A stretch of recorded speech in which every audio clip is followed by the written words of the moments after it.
അച്ഛാ കൊഴുക്കട്ടയൊക്കെ റെഡിയായോ? എന്റെ പൊന്ന് പ്രാഞ്ചിയെ ഒന്ന് വെയിറ്റ് ചെയ്യ്, റെഡി ആവണുള്ളൂ, ആർത്തി പിടിക്കല്ലേ. അച്ഛാ കൊഴുക്കട്ട ഉണ്ടാക്കുവാണോ? കൊഴുക്കട്ടയും മുട്ടത്തലയും തമ്മിൽ നല്ല മാച്ചാണല്ലോ. ഡാ വേണ്ടാട്ടാ, നീ അധികം മാച്ചാക്കണ്ട, കൊഴുക്കട്ട തിന്നാ മതി. അച്ഛാ ഈ കൊഴുക്കട്ട ശനിയിലെ കൊഴുക്കട്ടയുടെ പിന്നിലെ സ്റ്റോറി എന്താ?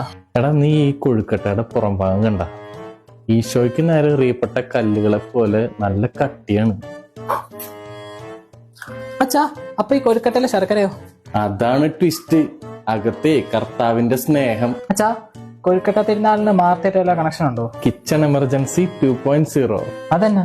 ലാസറിന് ഉയർപ്പിച്ച ഈശോ വരുന്നുണ്ടെന്ന് പറഞ്ഞപ്പോഴേ മർത്ത പടപടാന്ന് ഉണ്ടാക്കി കൊടുത്ത ഫുഡാണ് കൊഴുക്കട്ട എന്ന് പറയണത്. അതുകൊണ്ടാണ് ആ ദിവസത്തെ ലാസർ സാറ്റർഡേ എന്ന് പറയണത്.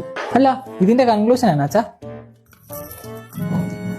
എടാ ജീവിതേ കൊഴുക്കട്ട പോലെ ആയിരിക്കണം, പുറത്ത് ഫുള്ള് പ്രശ്നമായിരിക്കും, പക്ഷെ അകത്ത് ശർക്കര തേങ്ങ കോമ്പ പോലെ ഫുള്ള് സ്വീറ്റ് ആയിരിക്കണം.